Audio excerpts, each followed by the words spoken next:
and the, same word. I want to just rabbit hole this dyslexia thing.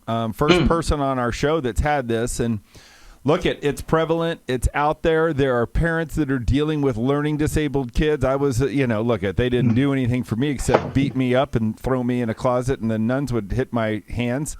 They thought that would cure the ADD and learning disabilities, but it didn't. But it did get my attention. Talk to me, or if you can, talk to the parents or the people out there that maybe what you went through, how you fixed it, and who helped you through it, and if you ended up having a kid like that, what's the best thing you can do to help a kid with dyslexia?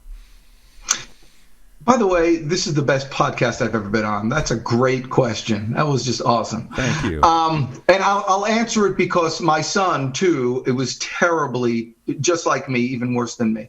And so I could share exactly what I did and how I dealt with Matthew and what an option that really everybody can take. And so it's sixth grade. I'm in the bed at Matthew at 4:30 in the morning because that's when his brain worked, and we're doing homework and reading at 4 in the morning, and we're reading the book and the, same word. I mean, it's just same. I go, can you not see that? He says yes, but he sees the different word. Sure. And so it was so frustrating, and it's so heartbreaking when your kid, you could tell he's trying, and he's fake yawning and all this stuff to stop doing it.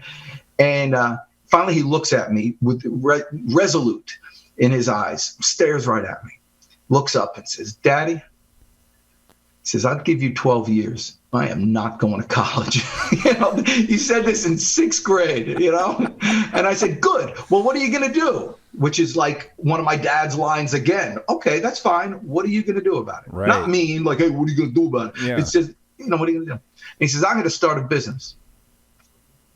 Then remarkably, pretty soon after that, we had this terrible storm in the neighborhood, trees down, carpet out on the streets, all people milling about, one of those fun kind of things. And so we're walking around the neighborhood. Matthew looks at me, says, "Daddy," he sees the carpet. He says, "I bet you they pay us $100 to take that to the dump." Next thing I know, the punk is knocking on their door. I get a load of carpet in the back of my truck. He earned $100. I'm like, what? So we're driving to the dump. I watched his brain, like smoke coming out of his ears, and he was like building a business. And he came home and he made flyers, and I followed him like a goofball in the truck, and he's knocking on doors. And his first day out, he's picking up like lawnmowers on the side of your house, a couch, an old chair. First day out, he earned $250. There you go. I said, "Matthew, this is crazy." He looks at me, he says, "Daddy, you just don't understand." I'm like, "All right, boy, he's 11. He's 11. Wow. I said, "All right, boy, enlighten me." He says, "Daddy, you think these people are giving me their old chairs and couches and lawnmowers because they want to get rid of their chairs and couches and lawnmowers?" And I said, "Duh, that's what they're doing." He says, "No, Daddy." He says, "They're giving me these things." 11. They're giving me these things because it makes them feel good to do business with an 11-year-old. That's why they buy, right? That little bastard. You see, he innately, while he can't tell the difference between and the, right. He, at that age, and your kids at that age, they know their value. Yes. They know their gift to the world. It takes school to beat it out of them. Right. Amen. Ain't that the truth?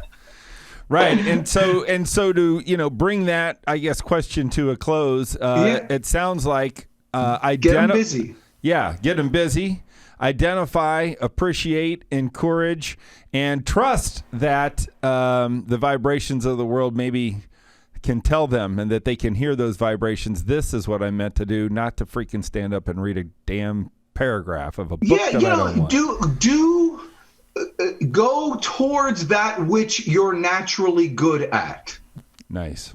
And he had a friend who a wonderful little girl, and she wanted to be a lawyer. And she was really trying to convince Matthew, go to college. I'm going to be a lawyer. And Matthew just looked at her and he said, I want you to go and become a lawyer and become a good one. That way, when you come back, I can hire you. Yeah.